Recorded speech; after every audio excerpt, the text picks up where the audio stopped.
The revolution is quiet. It is also armed. Churches have been bombed and burned too often.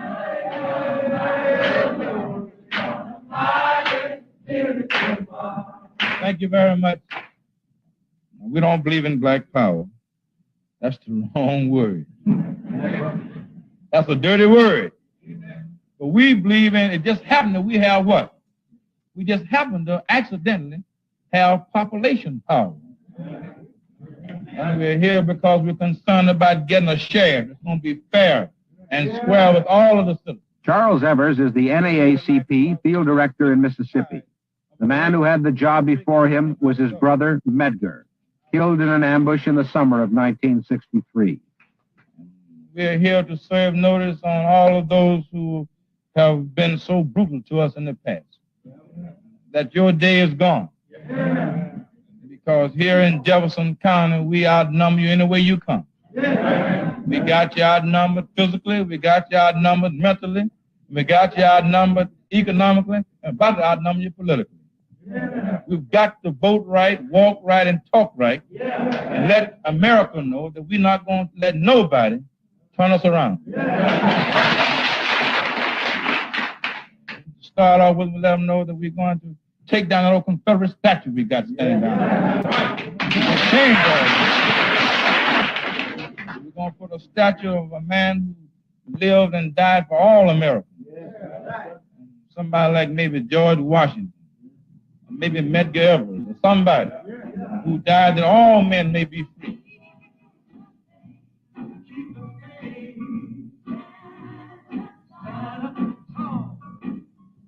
Evers does not... But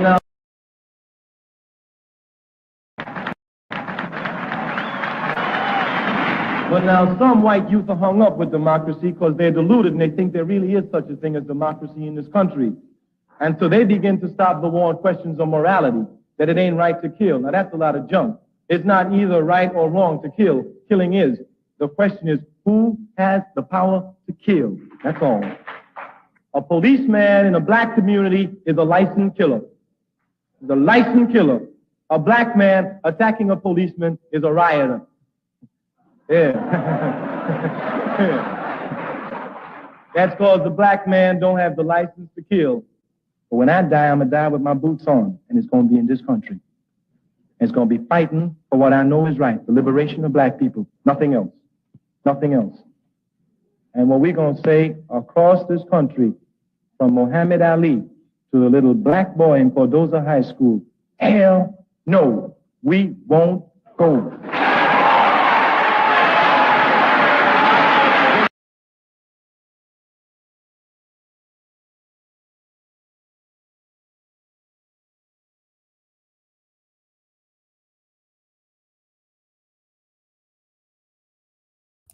What is good, my people? We are live back again with another live broadcast on the forecast.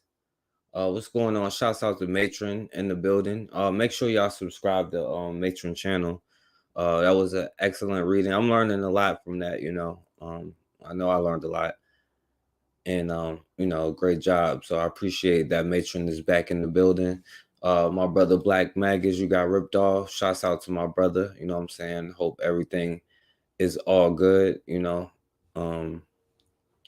And you know, and if y'all want to come on here, then you can.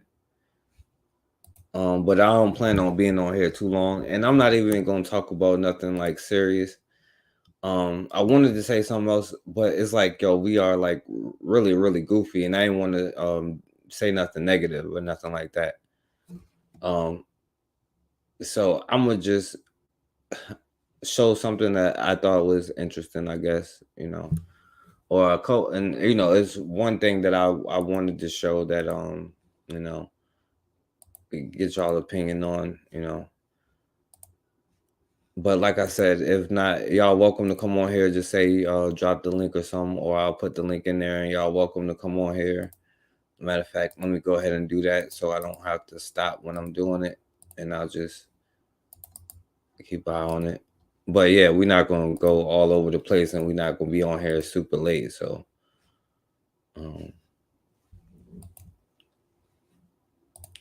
All right. So first off, let me do this because, like I said, this ain't gonna be nothing serious. So I understand, but I wanted to show this, right? I'm not sure if y'all know who this brother is, Pastor Gino Jennings and stuff like that. I don't even want to go there, but you know how it is with black people and us being really spooked out. But now this brother had just got a threatening letter, you know what I'm saying, from the Klan and other white organizations. So let me play this, you know. All right, next letter. This letter says, well, well, well. Mr. Gino Nigger Jennings. My Lord. We have been watching your program for some time now. How did a black loudmouth, son of a B ... get on television? You're nothing more than a menace. Niggers back in my day knew their place, but you don't know yours. Hold on. Before I go, he's like Gino be hitting him. Now, Gino, he be saying a lot of interesting stuff, and I don't know if y'all peeped it at the very beginning. They was I showed the part where the brother was like talking at the church, and they were showing the Armed Brothers outside of the church, but that was also a time where that whole environment began to change, right? Now, this is some of the stuff that Gino Jennings be saying, you know, and this is, I think, where a lot of people get lost up in there because this is something that causes a lot of division within us. I guess it could be used for unification, but right now it's used for division purposes because we split into all these different categories. Church, we don't believe in a white church. That's right. We believe We don't be in no simply black church. in the church. The church. That's right. That's right. So because you see a whole lot of blacks, what's wrong with that? What's wrong with that? If you see a whole lot of white, would you still write me? Amen. I don't care what color they are. That's right. If you're black, I thank God for you. That's right. If you're white, I thank God for you. Amen. If you're yellow, I thank God for you. If you're brown, stay in town. That's right. I ain't no say thank God or nothing. But. So we're not hung up on race here. I perceive that God is Tennessee, no respecter of Tennessee. Oh, Gino is a staunch integrationist. Now he got a whole lot of stuff, like you know, he say a whole lot of stuff about this. I can't go through all the stuff that he be saying. Yes, sir. Clarity on what the Israelites are teaching. What does the Bible mean when it says in Romans 9:13, and as it is written, Jacob have I loved, Esau have I hated? Does God hate men? All right, Romans 9:13. Romans chapter 9 and at verse 13. Now this ain't the right one because he had one where he was going at the Hebrew Israelites. He was like, "Man, I don't believe in none of that race stuff. We all God's As it is children." written. As it is written, Jacob have I. Hebrew Israelite brothers, this is what they try to. See, this ain't the right one, but dude got hella stuff about this. But I would say he did say this though. I would say this. White, yellow, brown, red, you came. That's right. From the black man. That's right. This is not Islam. No. This is scripture. That's right. The first man that God made was an African man. That's right. And the Lord God formed man. Now he did say that, but he goes on and on about how, you know, all of this race stuff. But here the KKK or whoever organization, Christians, let's just say Christians, because we can look at the history of what they have done. I guess you would say white Christians because y'all get spooked out, but I told you a lot of these conversations is going to have to be had, but I ain't going to have it today. Which, I mean, you can come on here and talk about it if you want, but I ain't going to have it today. All right, next letter. This letter says, What up, well, well, well. Mr. Gino Nigger Jennings. My Lord. We have been watching your program for some time now. How did a black loudmouth, son of a B ... get on television? You're nothing more than a menace. Niggers back in my day knew their place, but you don't know yours. But we have no problem in showing you your place. You preach this stuff called holiness, saying it is the true religion of God, when everyone knows that Christianity is the religion. It sickens me just to look at you. Your tongue should be cut out.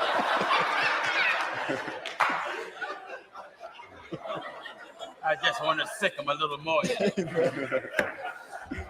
Amen. Now, I'm not gonna lie, they do have like some kind of cult going over there, with a lot of Pastor Geno Jennings following, and he said some weird stuff. He said jazz music, he can't listen to jazz music or something. I forget what it was, but he was like, yeah, you can't do it as a sin. Because Jesse Lee Peterson asked him, do he sing? He was like, yeah, I still listening to jazz music, so I'll be sinning. So, but anyway. Sickens him to look at it. That's right. All right, read on. He says, it sickens me just to look at you. Your tongue should be cut out and your body dismembered so you cannot be found. Better yet, how about a good old-fashioned rope and bucket of tar? My Lord, my Lord. Perhaps this will shut your mouth. Lord have mercy. This writer says, we hate you. We despise you. And the sooner you are gone, the better off you all will be. We are that of the religion of Christianity. We'll challenge you anywhere at any time with the Bible and show you that Christianity is the right way. This person says, we heard you say you have been threatened before, but we advise you, Mr. Mother F. something, Jennings, to take this letter sincerely. They conclude in saying, you son of a B. ... All right, that's all? That's it. All right. All right. Good letter. Amen. I don't even want to play the rest of what he's about to say about this. I accept your challenge. Amen.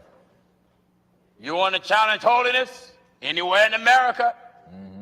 Name the place, name the time. I come to your town. Amen. I come to your town. See, and they're not talking about debating though. You know what I'm saying? Like he's talking about debating and like Christianity and spirituality. Because I know that I'm on the opposite side of certain things that others may believe. I think that being spooked out has not helped. You know what I'm saying? And one person telling you to be spooked out has definitely not helped. Your state, your country. Amen. Holiness is God's way. That's it. Calling me a nigga don't bother me. That don't bother me at all. No. But this is one preaching nigga Amen. that you're going to have to hear and obey. That's right. Or the word that comes from the mouth of this nigga is going to drop you in hell. That's right. You bear that in mind. That's right.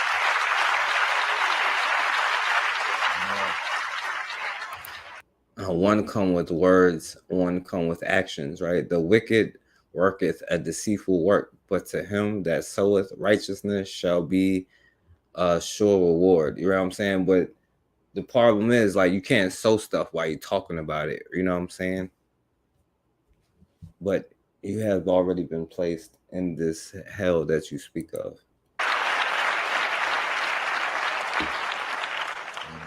They say we're hated abroad. If the world hate you, They want my tongue cut out.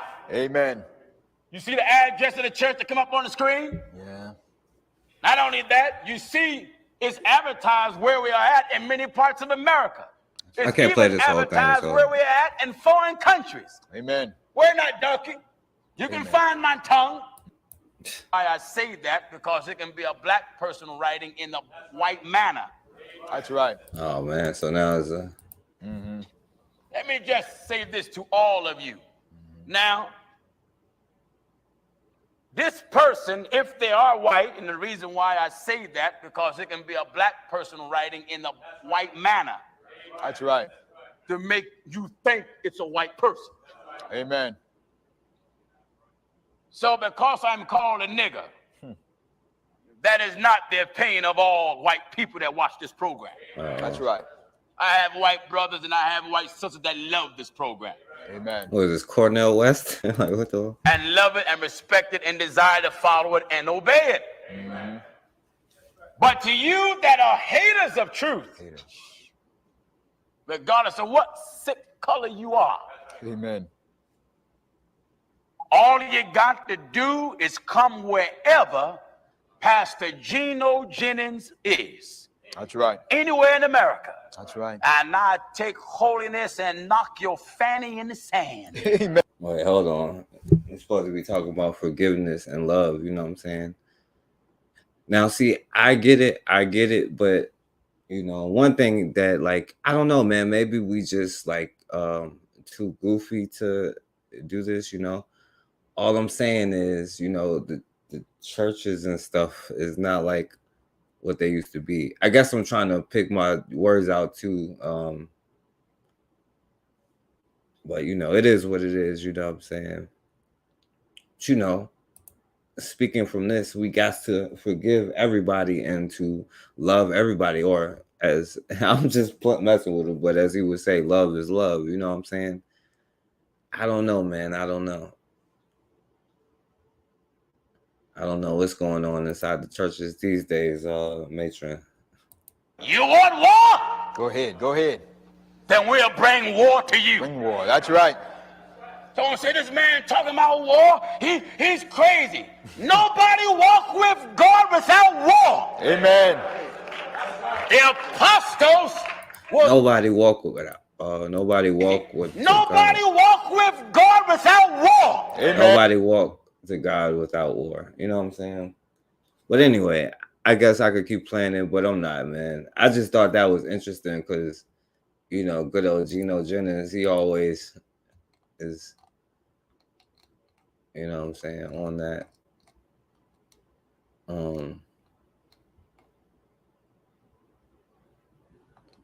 I can't find it no more. Because yeah, he got hundreds of them. Yeah, I can't find it no more when he was saying about that. All right. Black church, we don't believe in a white church. That's right. We believe simply in the church. The church. That's right. That's right. So because you see a whole lot of blacks, what's wrong with that? What's wrong with that? If you see a whole lot of white, would you still write me? Amen. I don't care what color they are. That's right. If you're black, I thank God for you. That's right. If you're white, I thank God for you. Amen. If you're yellow, I thank God for you. If you're brown, stay in town. That's right. That's right. You know, what did I say? If you praying to the same God as, well, we don't know who our enemies is, so never mind. Yeah, I also wanted to show y'all this, right? Now this was from like a minute ago, but they starting to let it happen where legislation allows non-citizens to become police officers, basically allowing immigrants to become cops. Well, hundreds of bills are awaiting Governor Pritzker's signature over the next few months, and among them is House Bill 3751. That would allow non-citizens to become police officers here in Illinois. Representative Barbara Hernandez from Aurora is the sponsor of the bill, and she joins us now live. Representative, thanks for being with us. Thank you for having me. So this is something that you've been working on for a while here, and as I read it, it involves any immigrant who is here legally, maybe people who are DACA recipients. Tell us how this essentially works. Yeah, so California has a similar bill for DACA recipients. They're a different level of undocumented individuals. DACA recipients are approved federally to work in the United States, in this country. Therefore, they're able to have different types of jobs that maybe in the past they couldn't because of their legal status. But there's some jobs that actually need our work for legislation. And therefore, one of them being of the police officers. Yeah, we know that there is a severe shortage. And at the beginning too, the brother, Medgar Evers' brother, he was talking about voting and stuff like this. Now, you see, having black officials or black representatives don't mean nothing if they're not representing black people. You feel me? Like, even when they be like, yo, all of that vote or whatever, it was for representation. If you want to break it down to that, for people to represent them, not to pick which races would we rather have. You know what I'm saying? And even in these situations, right, we so black and brown that we don't realize that everybody else uses that as political leverage against you to like off yourself. And then like it's the fact that we love other people more than we love ourselves. Like we get killed for hundreds of years, you know what I'm saying? And it's we just talk, but some Arabs get killed over there or somewhere else, and we like, oh, you better not be drinking no damn Starbucks. We be drinking Starbucks anyway, you know. But I'm like, it took other people getting slaughtered for you to wake up and realize that, you know what I'm saying? Like, I don't know, man. That's the slave Bible one. They beat that one pretty into us pretty good. The slave Bible. Our work for legislation, and therefore one of them being of the police officers. Yeah, we know that there is a severe shortage here in Chicago and really throughout Illinois here. How far does this go to address that shortage? I think it's a good path towards filling the gap of shortage in police officers. It's something that we currently are working on. I know there's a lot of things going on, but this is going to be a path towards the right direction. Is it getting a lot of attention here? I know there was one opponent in the Senate who said that to give the power to arrest and detain citizens, as she put it, is a breach of democracy. How did you answer that particular criticism?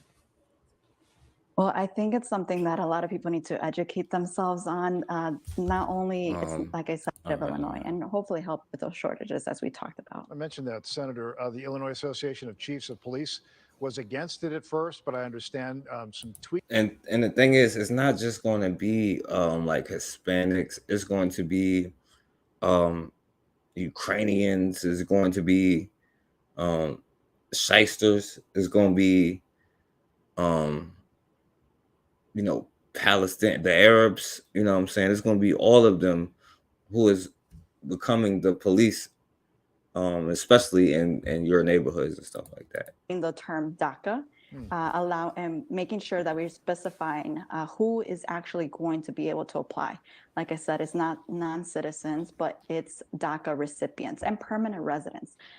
Currently in the state, only citizens can be police officers. So not even permanent residents in the country can be. In Chicago, I believe they opened that up on their own. But there's a lot of different towns and cities that. Yeah, what up, MG2? Allowing illegals to become cops is the new affirmative action. It gives them the ability to kill black folk over a broken tail light. Exactly. They want mercenaries, police departments to police black neighborhoods, right? And we all know, like, every time that any of these groups, and I'm only just putting this out there because, like, what are you gonna do, right? You can't police nobody, you know what I'm saying? That's why I don't even want to go on to nothing serious, because, like, damn, we like doomed. But that's another topic. But yeah, that's the whole point, right? And I don't want to be like the patty rollers where they just deputize white boys to be the police, but we already know what all of these other groups do when they come over here. They come in, they police. Hey, N-word, you best get back in your place, you know? They are used as a tool that they are, you know? And you see, you have their representatives, Democrat, whatever, you know what I'm saying, Barbara Hernandez, they are representing their people, while our representatives are not necessarily representing our people. You know what I'm saying? And even speaking on affirmative action, right? Because that's where I'm at. Because I'm going to be talking about history, but, like, you know, I want to finish it. And affirmative action, and of course, like Thurgood Marshall. So we're going to get to that, you know. But I mean, I'm not going to get to that, but eventually we will. But yeah, they use all of these things to keep us in the situation that we're in. You know what I'm saying? That have not been able to do, and that is why we did this bill. This is why I championed this bill, to allow plausible deniability. That's exactly what it is, right? We didn't tell them that's exactly what they're doing, right? But they're gonna be like, oh, well, they did it on their own, you know. They're going to let this happen because the census data shows that the black numbers are rising. Yeah. You know, he said America is doomed not just because of Hispanic, not just because of African Americans. DACA recipients and permanent residents to become police officers. So this law would not take effect until January of next year, given the critical need. By the way, it's January of next year, y'all. That means now. Is there any way that this could be sped up? That is a great question. I think overall we need to allow police departments to give them some time to implement this as well. So that's why we kind of did it till January of next year. However, some the police departments on their own have adjusted to this. Blue Island was one of them that on their own were able to allow DACA recipients to apply. So if it does get signed by Governor Pritzker, which I know you hope and expect he will, essentially, though, this does go around federal law. Does that make it problematic in any way, or more likely to a challenge in your estimation? Well, that is why we were able to do a few protections that does for Now, Matron, like this is like even like that's why what you be reading. I'm like, yo, they be playing out still to this very day. They do the same tactics and the same things, and the same groups of people do the same thing. And out of all of these, we was like 37 generations, and so it's probably like what 45 generations, and we haven't learned a thing. That's why it's like hard for me to even like say certain things, but.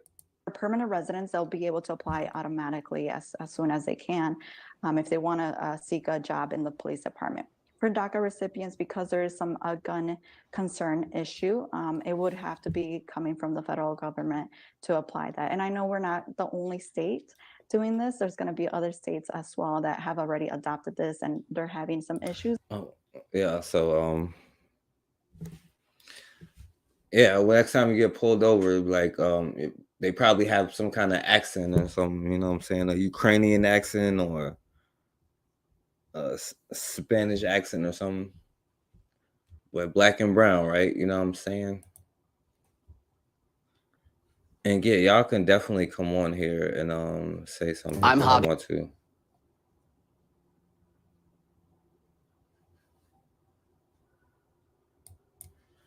Right, and that's like even with that sister that got fired, you know what I'm saying, at their college, right? And I even with that situation, I'm like kind of like almost like good, like there should be no other, like no more even going to there, you know what I'm saying? I know they like, oh yeah, it needs to be a black woman who replaces this person because we need to integrate, you know what I'm saying, into their society, and we need to be comfortable. We need to see that first black this and whatever, you know what I'm saying? This is like Harvard, you know what I'm saying? Harvard should be destroyed. Like if you know of his origins and how they even came to be in the first place, you know what I'm saying? Like, of course they did that to that sister. Yeah, like why are we like duh, like I don't, that's the part I'm not understanding. Of course they did that to her, and the next one they'll do the same thing, you know. But even as the situation that we're in, we have no help coming, so you are your only help. And in this situation, it may not have been, but you know what I'm saying, it's always important, especially for all of us, men, women, children, elderly, to protect yourself. But you know, especially sisters when you're walking around. So like, and that's another important thing of like, you know, when you out there walking, doing exercise, you'd be surprised at what you'll deter people from doing. And like, that's why I'm like, yo, you should probably put it into your children. We're probably already done because we're too old, we're too programmed, but put it into your children, and then maybe you'll have hope. Like Matron says, you plan for the future, and you may not see it, but you know. Physically attacked by this woman. Physically attacked by who? He said. Yeah, remember, yeah, your revenue pays for all of this. What do you think Cop City is all about? They've been planning this for a long time. And yeah, you know, and the thing is, you know, where Cop City is at, Cop City is America. You know what I'm saying? Cop City is really globally, but it's military globally, but in America it's cop. It's the internal thing that we've always been paying for this whole time. That's the crazy part. We've always been paying for it. These women earlier, now it's this woman. What's your story, baby? Because I have. Okay, let me see. Oh yeah. What's going on, MV2? Hey man, you know I'm always enjoying listening to you, brother Forecast. Yeah. Yeah, I've been trying to do my best to piss black folk off lately, and it's not working, but it is what it is. Um, I'm glad you brought that up in terms of, I don't want to like interrupt your flow. Basically, when you brought up Claudine Gay. The thing is I hope and I really, really wish, for lack of a better term, our folks know that this is just the status quo. This is a way of life for those that we're competing against. This is a way of life. And hopefully that many of us will honor, and understand that and not respond into a form of, basically either capitulation or a form of, trying to rationalize or discuss. This is the way of life. This is exactly how things should go. This is a society we don't own or neither control or own, but we're subjected to. When you brought up Claudine Gay, I could go in forever on all the things, the duplicity that comes out from these, these hook-nosed bagel eaters and their cousins, the Anglos. But that's just how it is. That's just the way they are. And unfortunately, the way we are is very reactive. Okay, not proactive, but very reactive. And proactive means that you're going to have to get your own hands dirty with somebody else's blood. And what I mean by that is, instead of going and always having to hit the ball back, it kind of takes more of an offensive measure to say, look, their rules, their laws, their dictates, their mandates, their programs, their whatever should not pertain to us. I don't care. And with that mentality, you become more of an offensive nature. And again, you need a defense and an offense in order to get stuff done. I'm glad you brought this up because remember, our money pays for these individuals. Think about it. You have so-called immigrants, i.e. illegals, whatever they are, whether they're from Ukraine or whether they're from Afghanistan or Mexico, it doesn't matter. They're illegal because of the fact neither have they built nor endured what Africans have in order for them to have a place that they could feel comfortable living called United States. Because of us, they're living comfortable. The thing is, and it's not just black folks in the United States, it's black folks worldwide that have made everyone else comfortable, and yet we have not, addressed that problem. But the thing is, remember, you're in a society or in their economy where they're talking about their so-called employment numbers and they're trying to boost. Because remember, anytime you hear those things, that's a demographic shift. What that means is they're trying to build their numbers to be competitive against other nations, not just China, but the whole world. So the thing is here you have this situation where that they're looking for employment for individuals that live comfortably on the endurance of black folks' sweat and suffering. So that means for every illegal that gets, or whatever they call them, immigrants, whatever nonsense they call them, that's another individual that's getting revenue that not only are we paying for them to have the jobs, but we're also paying for our folks not to have them as well. So the thing is, it's a double-edged sword that's also hurting. A lot of us don't look at it in terms of resource management or even cost-benefit analysis. Every time a non-African has revenue that goes into their pockets, number one, an African that does have revenue, we call it a job, they're the ones who are paying for these individuals. And number two, that's one less black folk, one less African, one less one of us that actually has the ability to get that revenue. So the thing is again, it is massive plausible deniability. That word, in terms of these type of situations, we as black folk call it a buffer class. In other words, those who control, manage, manipulate, and actually, for lack of a better term, dictate what happens in their society, they don't have to get their hands dirty with a burning cross in your lawn anymore. That was back in the day.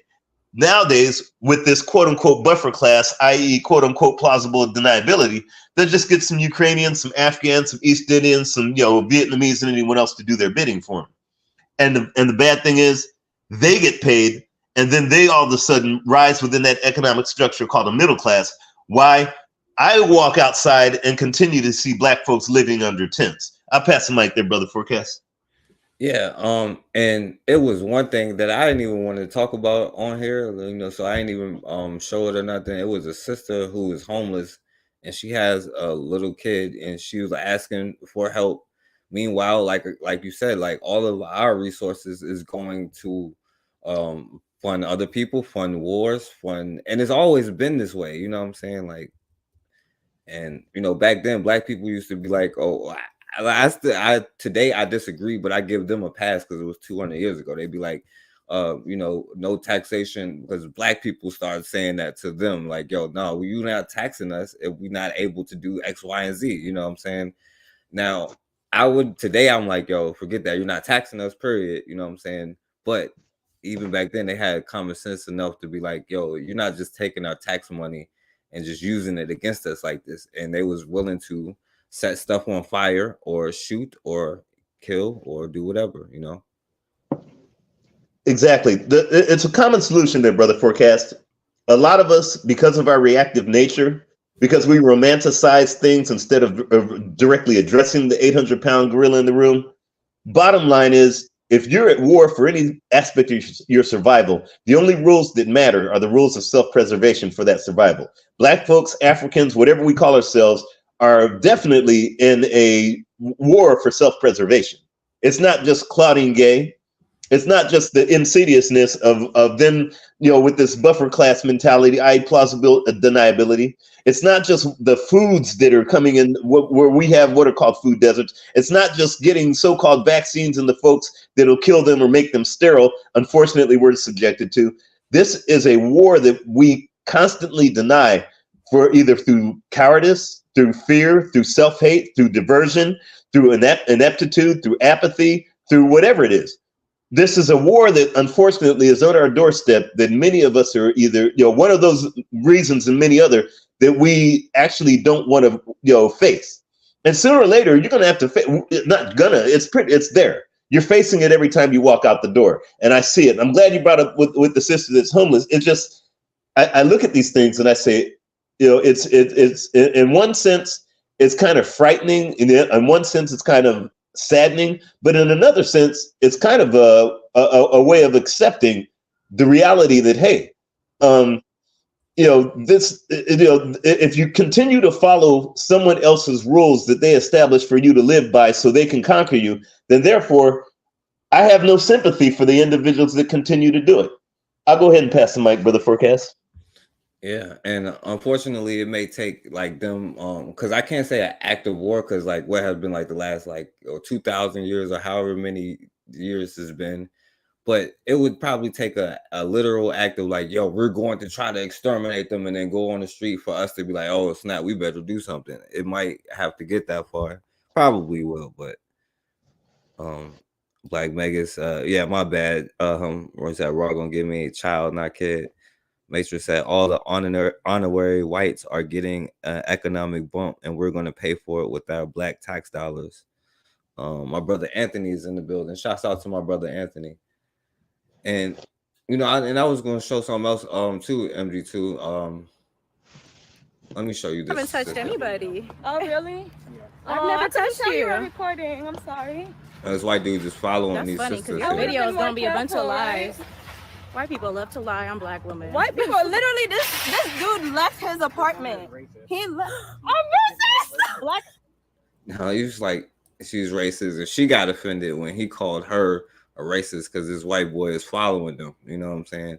But also, like, if you in that situation, I know I got a sister and like women in my family. Like, I would hope and try to encourage them to have some kind of protection on them. And also, like, brothers, stop acting like, like, I would just say cowards, and like go out there and not be like, you don't have to be a superhero to be like, yo, is everything good? Just something like that. But yeah, what you think about that, MV2? A presence means more than anything else on this planet. Even, and especially when I say that, I'm talking with brothers, just a presence makes more sense. Unfortunately, I think we've abdicated even the mentality, the responsibility of knowing that exists. If you go into nature, and I like to watch a lot of nature things, and you see that it doesn't matter if it's a dog, if it's a lion, if it's a duck, it doesn't matter. The moment that something is threatened within that society, you best believe that one animal or even all of them will go and make a presence to say, hey, we feel threatened with your presence. And so they're going to make a presence. Like I see geese chasing folks all around. I see the male lion going out there. It's just a common sense fact. Again, it's that thing that I think we've abdicated in terms of looking at our survival as Black folks. I went over a little bit in what's going on in Africa right now. I mean, it's just insane. the fact of what we've abdicated of even making a presence. When you said about brothers, when you see and stuff like that, just your presence alone is no different than when a male gorilla sees something go around, or a male lion sees something go around their families. They're going to make that presence like, oh, what, let me see what's going on here. This don't look right. Even just you showing up, it doesn't matter whether you can walk, whether you could see, whether you could swim. I don't care what it is. Even if you only got one leg, just your presence alone is going to say, hey, wait a minute. Some other individuals will know, hey, I'm not welcome there. Well, unfortunately, this is not just the first time this has happened. Other folks know that, hey, I'm welcome because, hey, Black folks are reactive. They're not going to do anything. There's been no consequence in over 2,000 seasons. So, hey, I'm just going to go ahead and do what I want. Again, when we follow their rules, Brother Forecast, when we follow their mandates, their dictates, their directives, whatever it is, it's no surprise that a Peckerwood could follow it. Shoot, it doesn't matter whether it's a Peckerwood or whether it doesn't matter what it is. Others will follow us and do whatever they want, whenever they want, however they want, to whoever they want, because of the fact that we still have not taken our survival as a collective as something really, to seriously consider. I'll go ahead and pass the mic, Brother Forecast. Yeah, it's a shame, and you often say, "I wonder how we are still here," but I guess I'm spooked out by saying like, "Yo, we'll always probably be here," but that don't mean that we won't be like tortured forever. You know what I'm saying? Like that's even worse, than But as long as we are not going to do anything about it except for be reactionary, and they get their rocks off when they do this kind of stuff. Like, oh, you're a racist, and then how I'm racist, and then you will start explaining and giving them the definition of racism, and you know what? It's not even a bad thing to be racist. You probably should be, in fact. You know what I'm saying? Because if not, you're probably going to continue to be in the same situation. But it's like you said, we are so reactionary and no consequences. Now, MD2, I was going to go left here. I'm going to skip all of this stuff where I go left because you came on here. I'm glad you did, because this brother here is a young brother. This old chick is like 46 and, taking advantage of this young brother. I ain't even going to go weird, all right? So I'm going to skip all of this, But I was going to show this brother here, right? Where this brother, I talked about it before, but he went to like Idaho to go rafting with his white girlfriend, and then he came up, disappeared, he never came back. And the white girl was like crying and everything when the family talked to him. Missing LSU basketball player Everett Jackson's family is joining the search in Idaho.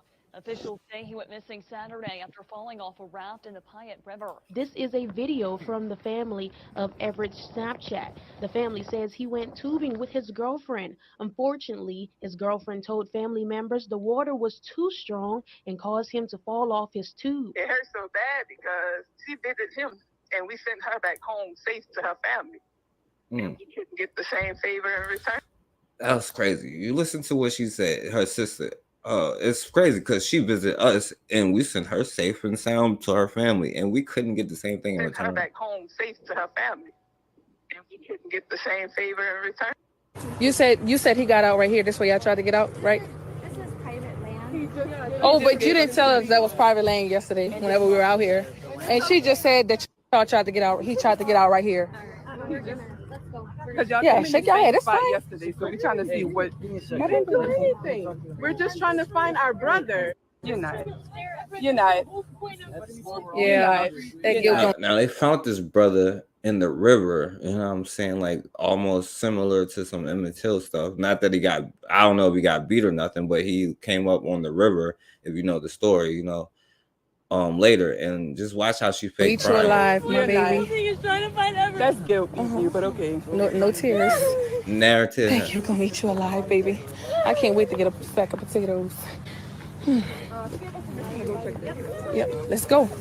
You're talking to girl. You better get out of. MD2, I want to play this part one more time. And cause him to fall off. Because she was so bad because she visited him and we sent her back home safe to her family. And we couldn't get the same favor in return. MD2, what you think about that statement there? it reminds me of something, and unfortunately, there's many of us that have, succumbed to Negrodom in this unfortunate environment that everyone else owns and controls. But it kind of reminds me of a statement that I've heard quite frequently lately: "Play stupid games, get stupid prizes." I've never seen a gazelle hang out with lions and expect to go home. Even a gazelle that has it's got I think about the 10th the size of a brain as a human being, knows if I play stupid games, hanging out with lions, I will become a stupid prize for dinner for the lions. So the thing is, unfortunately, because we have not taken consideration our self-preservation collectively as Black folks, that statement, Brother Forecast, it bounces off my head. It ricochets because of the fact that, clearly there is a record, not a history, a record that has been built up for hundreds and hundreds and hundreds of years of our relationship with those who are not us as Black folk. So sooner or later, when we start to consider our self-preservation a priority, statements like these will not ricochet off my head or anyone else's. I'll pass the mic. Yeah, exactly. And it's sad that it's come to that. That's the I don't know, man. It's crazy because one thing that I am convinced of, I'm never going to convince Black men to let white bitches go. You know what I'm saying? Like I said, Tanzan told me it was probably a white Neanderthal that raped the sister, but I'm convinced that it was a brother exploring whatever he was exploring. Like, hey, what's this Neanderthal thing in this cave here? You know what I'm saying? And we've been hooked ever since. I don't know. I don't care how many deaths it take. And Matron, I'm gonna skip this though. You know what I'm saying? I ain't gonna play it because this is too long anyway. Because this white girl here, you know what I'm saying, getting called out on white tears, and she is responding to that. But she said a lot of dumb stuff and a lot of dumb jokes, But she was responding to this, how they could just, be crying and then just stop crying.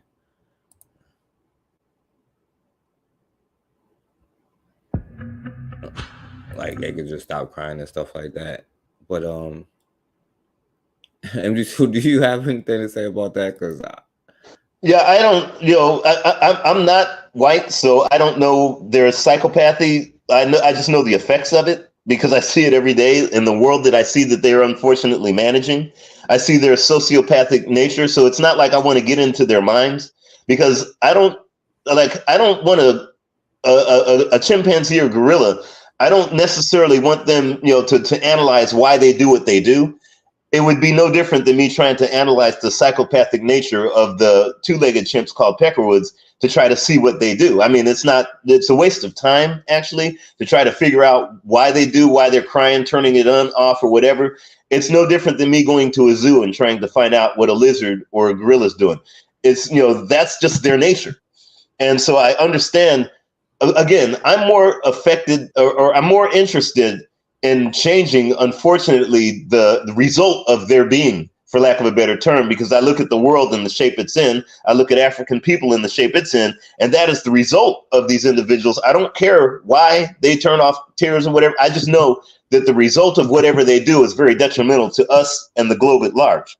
So if I analyze or even spend 2 seconds trying to see why they do what they do, I'd rather try to go ahead and play chess with a chimp because it'll have the same effect. I'll pass the mic. Yeah, I definitely agree. It's psychopathy, you know what I'm saying? There's nothing to explain, you know what I'm saying? Like, it's just, you cannot explain or anything. My thing is how does, let's just say Jonathan Majors, after all of these centuries, not learn? Like Major said, 37 generations, they've done the same thing over and over. But that was 37 generations back then. So, but I wanted to show this mulatto girl, right? Who is half Ethiopian, you know what I'm saying? And some of the stuff that she was saying, especially about, I don't know why Black people are still talking about this, and I can understand if it was for our well-being or our interests, but it's not. It's for other people, you know what I'm saying? It's just crazy, and that's what's baffling to me is how do you not get it after all of these centuries, but you look at somebody else and be like, oh no, I gotta stand up and do something for this Arab got punched in the face, so I got to stand up. Oh yeah, we got killed. Yeah, so what? And it's just crazy because it's this. I don't think we're psychotic. I just think that we are. I don't know. Whatever happened, we are insane or something. I don't know the term for it, but. So I'm in the reserves, obviously, and I'm scrolling to social media, and I keep seeing people posting about Israel and Palestine, giving their uninformed opinion about the subject. And I realized something. I would like the confidence, like legit, I would love the confidence, incredibly complicated conflict that exists in our world. Like, if you cannot tell me why Yemen, declare a war on Israel. No matter what type of severe asthma you have, I guess I don't want to go Aspire through this can help because you it's have like fewer. super long. I want to skip this one anyway. But she started going into something because I'll save that for like when we're talking about this mulatto thing, you know. Because MG2, I wanted to show you this too before I get off of here. If it comes up, because she was saying something about Africa and stuff like this.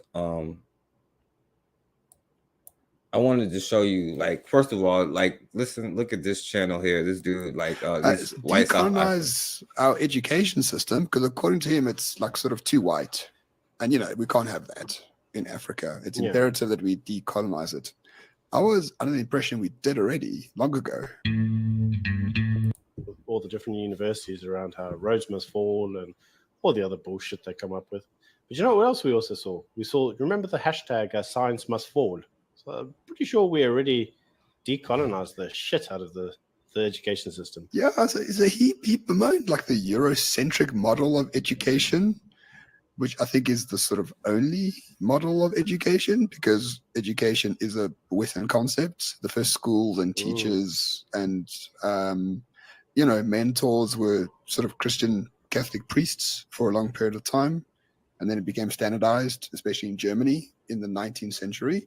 So, I mean, it's like saying we want to do away with the Eurocentric version of AI. Well, it only comes from Eurocentrism. So how are you going to decouple it from where it comes from? Do you remember a few years ago, there was a ANC minister who was even asking why our kids go to school to learn maths and science? She said it was like completely pointless.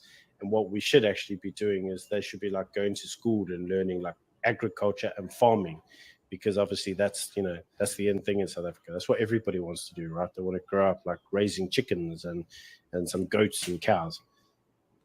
This is the ANC mindset, mate. Like everybody must go live back in the kraals, sit there raising cows and eating mud every day, making their own food. How dare they? Because anything else. Jacob Zuma was a bit fun. No, MG2, you got something to say about that? Whenever I see two chimpanzees trying to discuss the machinations of a human, it's a waste of time. These are not human beings that are talking or people. These are things, they're a different species of something that should not exist, but unfortunately does. And for me to sit back, even to try to analyze or even try to, rationalize the unrationalizable, for lack of a better term, is really an assault on my own intelligence. These are individuals that clearly, again, I mean, Brother Forecast, we're not dealing with something that even has any kind of rational thought. What I mean by that is we're not dealing with a species, even in their terms, that would be called human.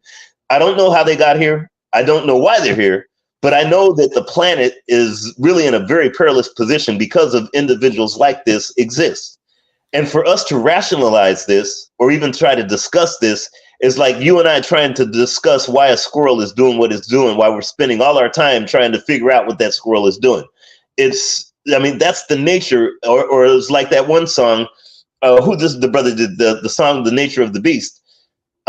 It's best to understand, overstand, and understand how to exterminate, as Brother Kamal Kambon said, so that way we can put this planet back in order. Not figure out what they're doing and why they're doing, but figuring out and working on a very productive, program, for lack of a better term, of exterminating this problem. Because clearly, this problem is no different than a roach. These two roaches that you showed, they're there to go ahead and dirty up and infect the place. it is those who know not to analyze what they're doing, but to understand the effect of their presence and to deal with it, no different than if you see the presence of a roach. I'll pass the mic. Yeah, and I agree with you, right? And because see, this is the conversation, right? Who will rule South Africa? And it's not just South Africa, you know what I'm saying, in 2024, but this is the conversation, like who will rule in this time, you know what I'm saying? Like, because some of the stuff that they are saying is like, my thing is not necessarily they're going, because we're still surprised by that. That's my thing. Like, the fact that was not seeking into our head that they're using the same tactics over and over. Like, when they're talking about agriculture, they're talking about being dependent on your own food. And it's very important that we as a collective talk about being in control of our own food if we want to rule anything. You know what I'm saying? We can't go to somebody else for our own food. You know what I'm saying? And not only that, if you want to be racist or whatever, you could talk about how to make sure that, well, I ain't even gonna go to that point yet, because first of all, like maintaining yourself in your own agriculture, you know what I'm saying? Like, and the thing is, we are shocked by the things that they say instead of being prepared for the things that we know are coming. You know what I'm saying? That's why it was like, who will rule? Because we not even thinking about ruling. You know what I'm saying? We're thinking about being equal as a people. You know what I'm saying? But and then you know, and then we respond and react, you know what I'm saying, this way. You know, these is brothers in Africa. What are you gonna do? We've been fighting, not who are you when? Right? What the what? What is the what? Two people We are incredible how you of wonders is alive. You today. Why? Yes, why are you referring to what? You can say it. Are you referring to what? I stay in Albemarle Extension 2. The false prophet stays here too. Now you can see. Now they sat here and argue with this dude for all this time about putting installing grass or whatever, you know what I'm saying, in Africa with some white dudes, you know what I'm saying? Like, clearly I don't know they're gonna rule South Africa, you know what I'm saying, but with the way that we are responding as a people, you know. But yeah, what you think about that, MG2? Clearly, self-preservation is not our priority as Africans, as Black folks. Clearly, we haven't taken that. Anytime when you deal with somebody that's talking about equity and diversity and inclusion, one, I don't care about their so-called diversion, so-called inclusion. I don't want anyone to be included in anything we do, and I'm not equal to anyone out there. I'm better. There's nothing better than us. If you ever watched The Roots in the very first scene, when, you know, brother holds his son up to the stars and says, "Behold, the only thing greater than yourself." That is not equity. That is not diversity and inclusion. That is not, again, when you take your self-preservation seriously, which I know that all of us as Black folks have not yet, because I went down to the store that was not owned by Black folks and I had to buy vegetables. So clearly, even in myself, we have not taken our self-preservation as a priority. Knowing that that's the fact, when it's no wonder that I'm surprised that, you know, these Peckerwoods didn't go ahead and lynch him on the spot and then put it on YouTube and said, "Hey, this is just another, you know, another feather in our cap." It's because we as Black folks worldwide, not only in Azania, but even in Austin, not only in Kentucky, but even in Kenya, we have not taken seriously our self-preservation as a collective. And if that's going to be the case, then incidents like this they're not only a way of life, it's not only a tradition, but that's just the way things are. Hopefully, as a collective, Brother Forecast, and every act we do, whether it's walking down the street, picking our nose, or working, or whatever it is, that we start to modify our behaviors to know, wait a minute, is this going to help the collective self-preservation or not? And hopefully we'll be able to understand that, or even have that as a thought. Until that happens, you know, acts like this, you know, to me, like I said, it ricochets off my head because I just know that's a way of life. I'll pass the mic. All right, and it's funny you say that, because let me show you this last thing, right? Because you were just talking about the stores going down to other people's stores. Now, this is a an Asian store with a bunch of Hispanic workers in it, and with a black neighborhood, and look at who all the customers are.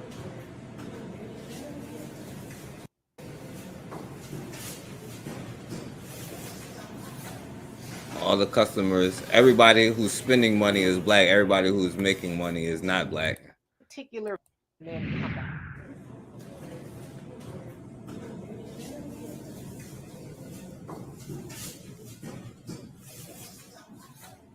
But also, RMG2, let me show you this last thing, and then I want to hear what you got to say about this right now. This brother here, right, said he converted his backyard into a hotel and makes $6,000 a month off of that. So check this out, right? Hi, my name is Ansel Troy, and this is Tiny Oakland. I'm from Oakland, California. I figured out a creative way to add more living space to this property. My home is 840 square feet, and then there's this detached garage at the back of the driveway.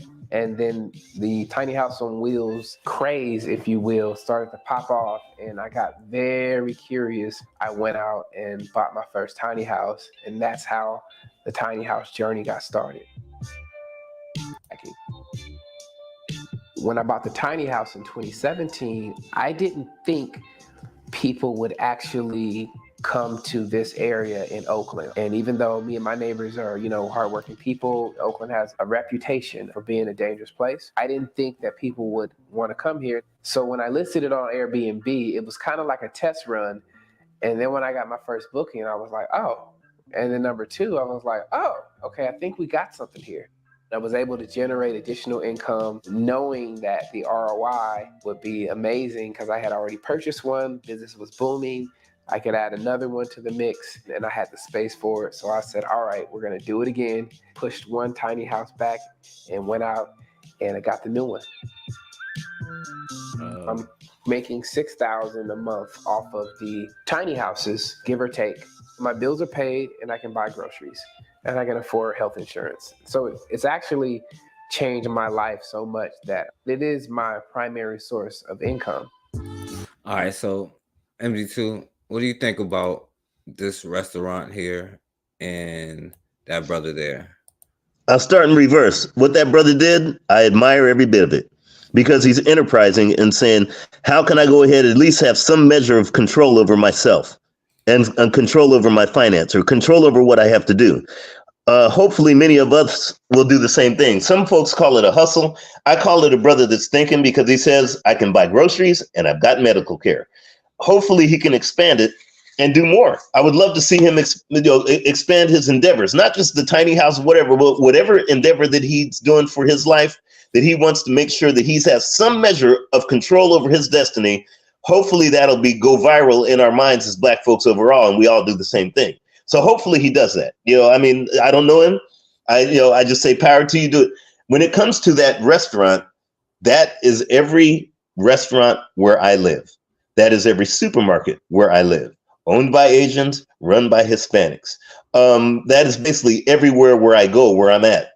It's unfortunate because of the fact, again, our prioritization is not is not our self-preservation at this point. Our prioritization is Cat Williams. And I can understand that. Okay, if it bleeds, it leads. If it entertains, then it maintains. Unfortunately, I don't see that that's going to, on a long-term basis, in the long run, Cat Williams is not going to help you. Building a tiny home and trying to be enterprising so you can take care of your health care and groceries might go a lot further than Shannon Sharpe and Cat Williams. I may be wrong, but I have a tendency to think that that might be the case. And when I say going further, if this brother can do that, then he could possibly put together his own corner store, his own bodega. He could possibly do that, say, hey, I'm going to do something else. And now that I've got my groceries, why not go ahead and grow and sell my own groceries? And therefore, you're not going to see the face of a Hispanic of a store that's run by an Asian where Black folks attend. Hopefully, I may be wrong. But again, where are our priorities is more important than just about everything else at this point. I'll pass the mic. Yeah, where are our priorities, because unfortunately they lie with everything else but ourselves. And that's the thing that I is I don't know what to say about it. We care about everybody else, and even all of this, like, you know, I ain't watched none of that Cat Williams stuff, and that's all like everybody is like talking about, like, and it's just crazy, and it's, I don't know, man, because we are so lost that I don't know what it's going to take, you know what I'm saying? So at least this brother here is innovative, you know what I'm saying? And he did something that can better his life and then use those resources to help further, like MG2 said, where he can either further himself and then eventually further others.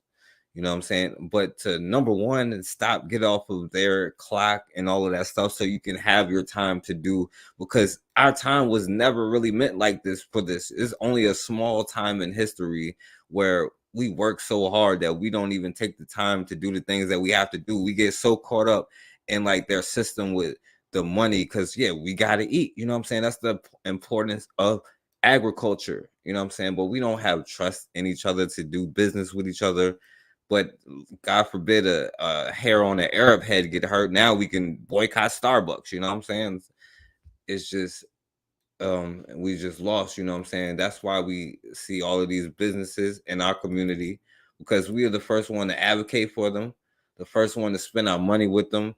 But we're also the first one to complain about them. You know what I'm saying? Like, we the first one to complain and still do nothing about it. And the lack of learning our lesson is just like baffling to me. You know what I'm saying? Just from accepting everybody into our community to like, oh, love is love and we all humans and all of this nonsense, you know what I'm saying? To the point where I'm not even extreme and they call me racist, you know what I'm saying? And the thing is, you think that's a diss, you know what I'm saying? We so lost that we don't even think that that's maybe our way to not be slaves anymore, you know what I'm saying?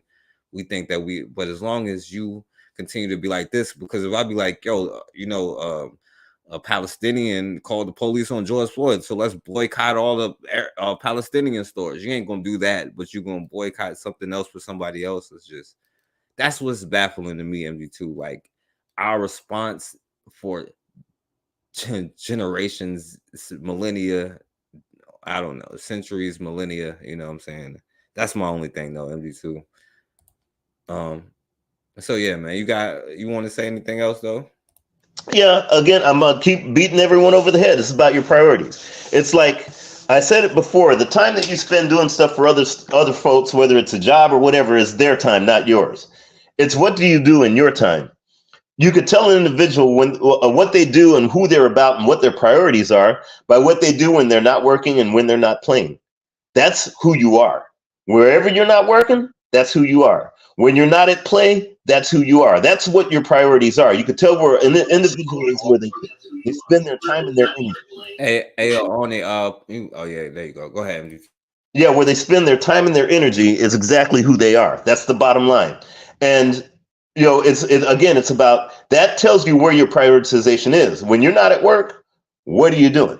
Is it something to maintain and control your destiny, or at least, again, everything should be an act of defiance, or not even that, because that means you're in a subjective role. It should be an act of war. Everything, whether you're picking your nose or working or taking a shower, you're looking out for your own self-preservation. Here's what I mean. If you're not at work, what are you doing to make sure that 500 years from now, you make an impact on this globe and an impact on your family, the citizens, and everyone that knew you? Even if you're not around 500 years from now, what did you do when you got off of work? When you're not watching the football game or going to the club or hanging out playing, and Call of Duty, what did you do? What are you doing? What is your priority when you're at work or when you're at play? Because when you're not at work and when you're not at play is who you're going to amount to in this thing called a planet. And that's the thing that I noticed, Brother Forecast, again, is I always have to say, where are your priorities when you're not at work? Where are your priorities when you're not? I mean, it's that simple.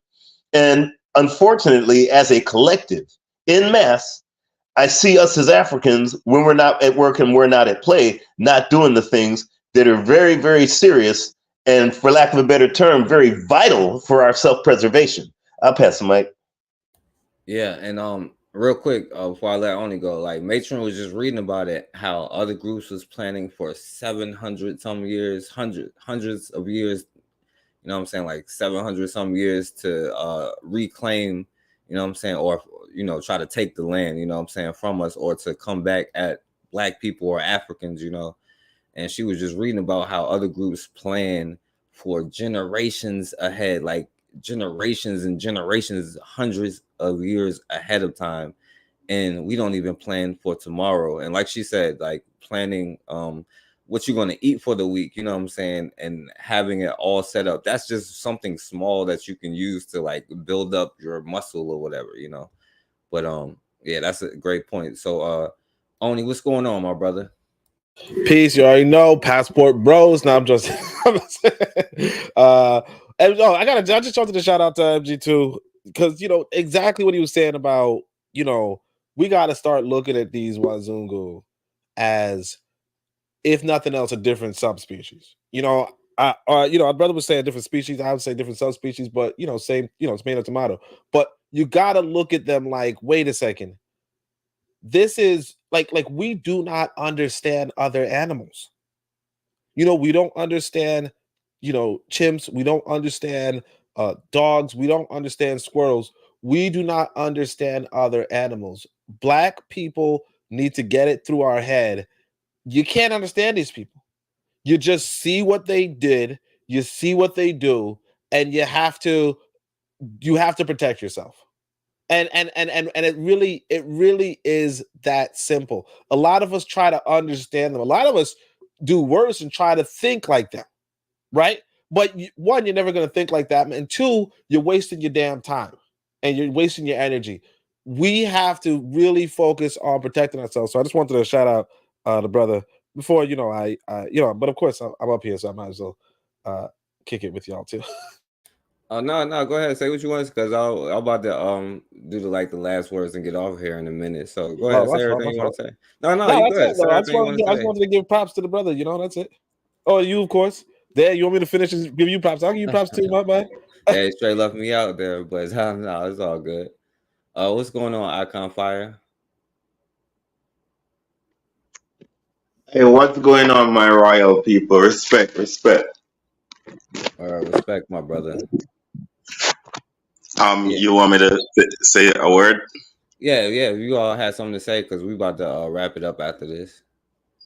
Yeah, you know, I'm totally with the General Marcus Garvey. You feel me? Because he's telling us what it is. We actually petty. You feel me? As Black people. You feel me?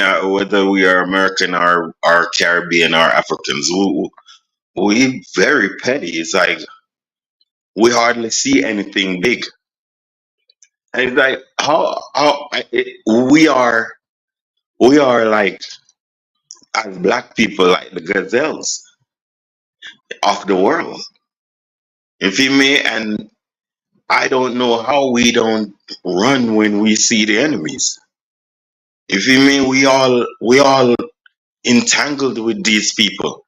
Let me say something to you, right? Africans don't think that white people are their enemies. The African in Africa. I swear to you, they do not think that. Well, even Black people over here also in the Caribbean, also, right? But because Africa is so detrimental to all of us, we can't allow that. We can't allow Africans not to know their enemies. So I think we should dictate that for the African to know who the enemy is, which is the Arab and the cracker. You feel me? So but we need to Omni, right? Omni. Did you see why did bitter medicine last night treat me in that manner? You feel me? And don't answer yet. What I want to say is, like, don't we know our enemies? Our inner enemies. Don't we know our inner enemies? It's like, why are we so hard on each other? It's like, if we are willing to cut off each other and then speak as if we're dealing with unity, how that work? How that work? You feel me? It seems like we don't know who our enemies is. If a person is dictating how they are not a black person, how they are not a Pan-Africanist, and how they are not obligated to their skin, well, that person is an enemy of progress to me. He's my brother, but he is an enemy of progress. But if a person is a black conscious individual, whether he's rough or mild or whatever, how do you deal with that person as like an enemy?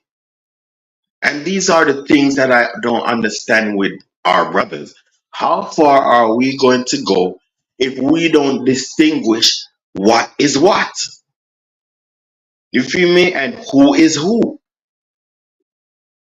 And that's what I'm saying. It's like playing chess with a chimp. You feel me? That's it. What I'm saying. Yeah, definitely. I feel you. You know, definitely, and I appreciate what y'all saying, and I agree. You know what I'm saying? At the end of the day, I know that they do what they do. That's all I need to know. You know what I'm saying? What the thing is, we don't realize, like, we understand it, but a lot of people don't understand who their enemy is, or what an ally is, or what even doing business with somebody is. Business is something different from friendship, you know what I'm saying? And for some reason, and I'm not going to say, because like black people have this thing going all the way back, you know what I'm saying? Where we have this spooked out thing where like we be friends and like it's, you know, all of this thing. But that's all I'm saying. Like our response to what they do is the issue. What they do is going to be what they do. And if they didn't do it, then I would be like, yo, MD2 say it all the time. And you know what I'm saying? I used to say it all the time too. Like if they didn't like do stuff to like block our channels or to do something, like I would be like, yo, hold on, what's going on? You know, I expect that. It's just the problem is we don't expect that because like you said, we don't know who our enemy is because we think that our enemy is ourselves, like Amos Wilson was saying. But MD2, yeah. So go ahead, MD2. You want to say anything else before we wrap it up, and then you know, go around, let everybody get their last words. Yeah, I wanted to say, you know, peace to the brothers in the chat. Always love listening to you guys and the folks and are in the panel and the folks in the chat. Bottom line is this, Brother Forecast. I spent, you know, decades, you know, over 5 decades, at least that, into trying to figure out why our folks do and say and don't realize that we're at war. I should say even less than that, probably the last, you know, 30 years figuring that out, but at least the 20 years before that, you know, it was, you know, in my Negro days, I guess, I could understand, you know, that it's an arduous journey to find out why don't we get it? Well, the thing is when you're in war, and even if you're in the trench with your comrade in war and that individual doesn't figure it out, I'm not going to try to rationalize with that individual, hey, we're at war. I'm going to continue to fight regardless. And maybe they'll get a clue before they get a bullet. And unfortunately, whether it's Cat Williams, John Majors, or anyone else, they're getting bullets in the midst of a war. And I'm not going to sit there and try to tend to wounds because I'll get a bullet too. The thing is when you showed those two chimpanzees in Peckerwoods up there that were in Africa saying what they had to do, I expect a monkey to be a monkey. I'm not going to go, as they say, the old term, if you roll around in the dirt with a pig, you're in his territory and he loves it because now all of a sudden you become the pig. My thing is as we say in the markets, pigs get slaughtered. And I would rather go ahead and do what's common as we as commodity traders do and slaughter the pigs. And that's why they call them boars, especially in Azania. The thing is, Brother Forecast, is whatever, as I've said many a time before, their rules should mean nothing to you. Their laws should mean nothing to you. It's like the movie, I keep saying, what's that movie that I keep telling everybody about? Island of Dr. Moreau. Their mandates should mean nothing to you. Anything that a creature that is not of your species tries to dictate your destiny, clearly that's a problem when you follow it. Clearly that's a problem when you go ahead and allow it. Clearly that's a problem when you go ahead and succumb to it. We as African people, unfortunately, across the globe, whether you're in Tanzania or Texas, it doesn't matter. We're letting another species dictate our survival, our destiny. And as long as that happens, and clearly it doesn't matter how many live streams, how many protests, how many Al Sharptons or Ben Crumps, it doesn't matter what happens. As long as that continues, then clearly, like water, it's wet. The bottom line is, when we start to succumb to the reality that whatever we do, regardless of their laws or rules, whatever we do is for our own benefit, then, hopefully, as Dr. Barbara Sizemore said, Black folk will get it, and not Black folks just don't get it. I'll pass the mic. Thank you there, Brother Forecast, and peace to everybody. Yeah, definitely. And yeah, shouts out to MG2 in the building. Shouts out to Raw in the building. Yeah, definitely appreciate it. Oni, you got anything else to say?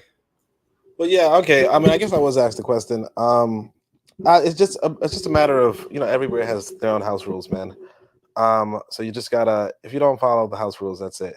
But as far as the topic at hand, Art of the Vision, yeah, I mean, you wouldn't see that as some enemy stuff, bro. Come again? That seems personal to me, bro. Serious. No, I don't see any enemy stuff. Like I can't personally see that, but that was personal. It didn't happen to you. What if Forecast was to cut you off and throw you out of the life? Do you see that as some like? Do you see it as like killing? Well, do you see these things? I'll put it this way, man. A lot of people do not want to argue. You know what I mean? So like, if you want to argue, then some people are not into that.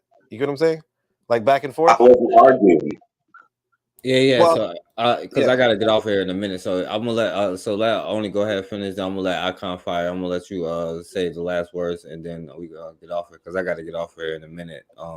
So go ahead, Oni. You gotta go cupcake, man. I got you. But I gotta go work, cupcake bro. in the middle of the night, man. You gotta go off. All right. I gotta go work. No, good for you, man. Good for you. Yeah, man. I mean, that's what I'm saying. Like white folk, like we just have to, as far as how can African people get that consciousness that white folk are their enemies, that's going to be difficult.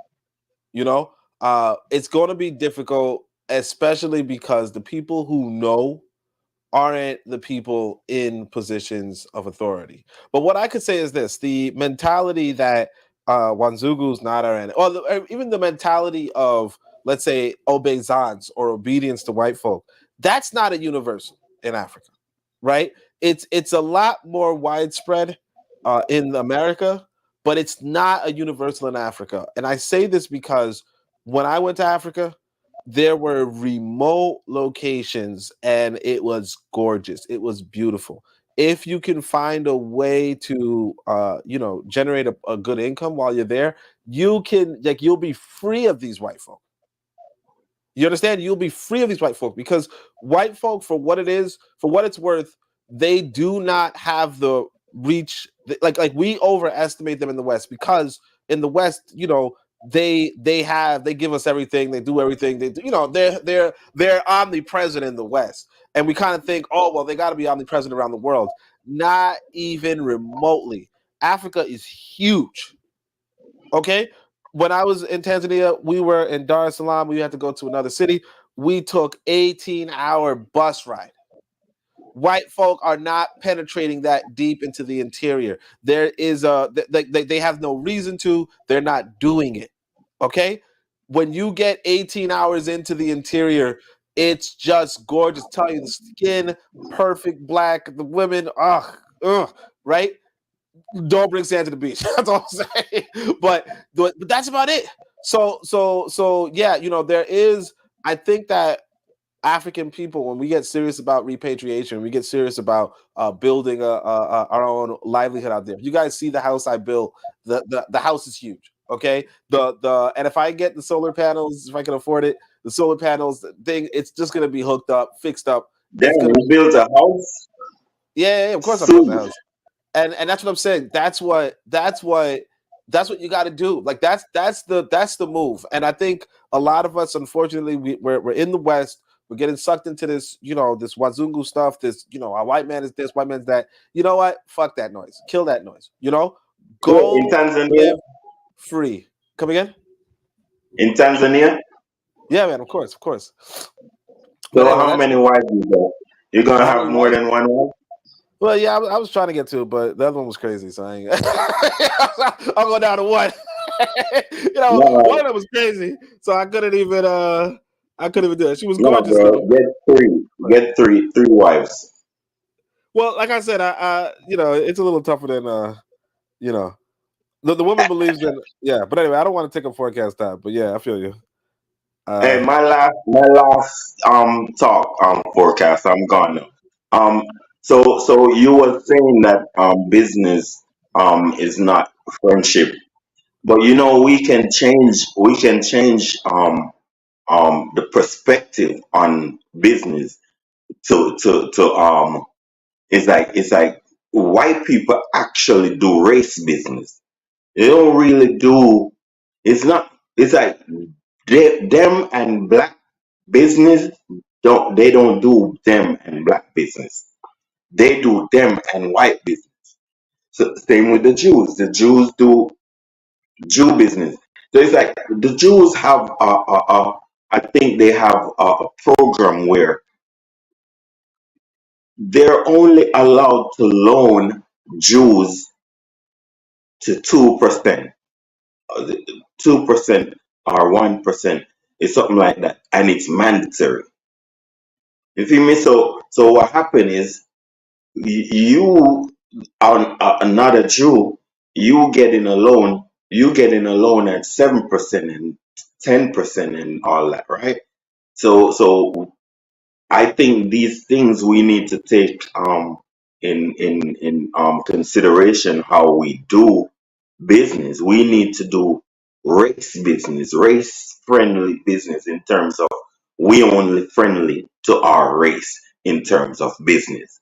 You understand? And I think that's what I want to say. Yeah, I agree. I agree. We definitely need to do business with each other more. You know what I'm saying? I just meant like, when black people get confused, we think that we have friends other than ourselves, So yeah, man, all of these things are used as ways to divide us and all of this stuff. But like, yeah, that was a whole nother thing. Oh, Brother Forecast. Yeah, go ahead, MD2. I'm sorry. First off, Oni, I love your spirit. I mean, I really love your spirit. And you brought something up to me, and I'm glad you said about house rules.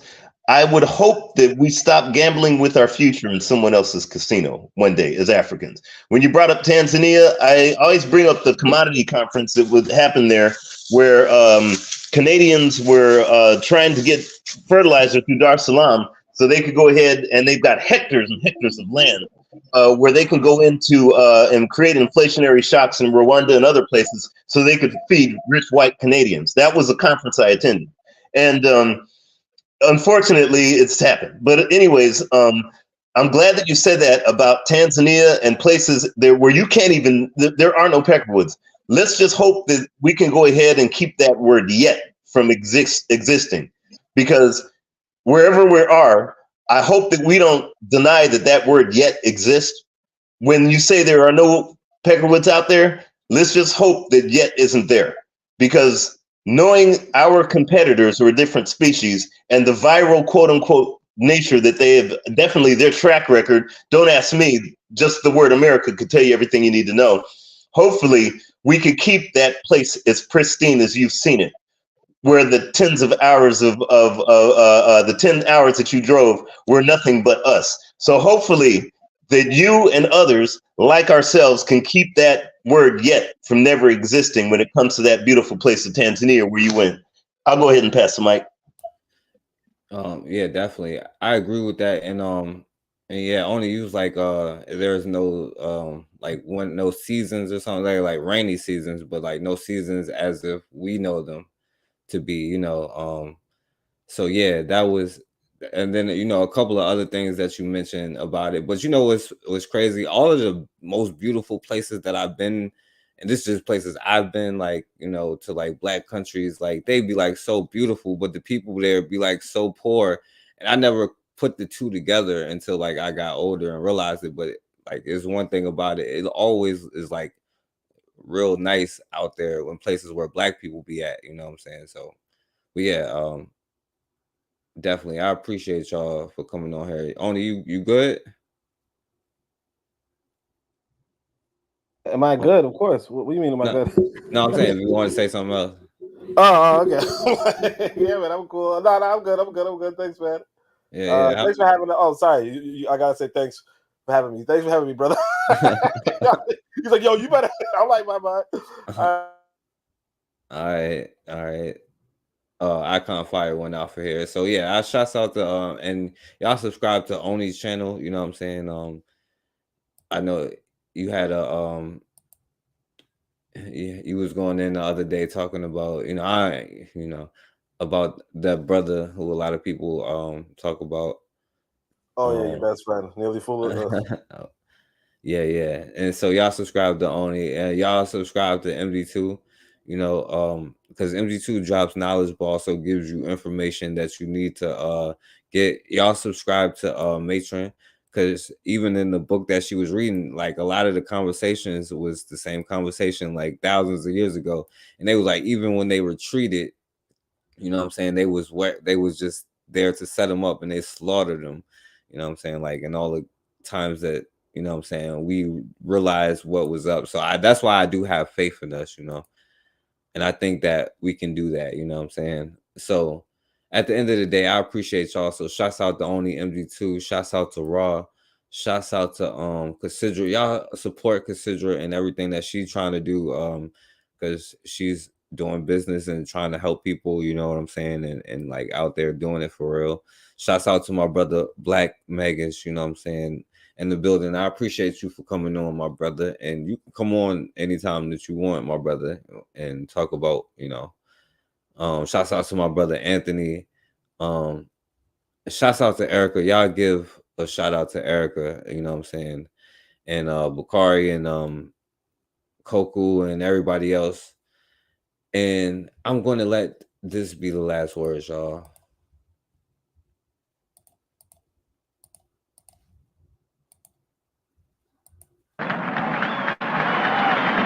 But now some white youth are hung up with democracy because they're deluded and they think there really is such a thing as democracy in this country.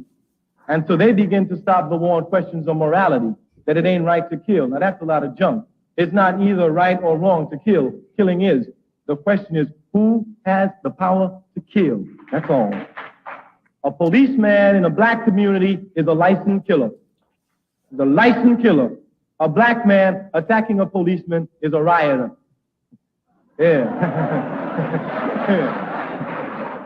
That's because the black man don't have the license to kill. But when I die, I'm going to die with my boots on, and it's going to be in this country. It's going to be fighting for what I know is right, the liberation of black people, nothing else. Nothing else. And what we're going to say across this country, from Muhammad Ali to the little black boy in Cordoza High School, hell no, we won't go. All right. So yeah, man, I appreciate it. And as always, man, we have got to start standing for something, or we're gonna keep falling for anything.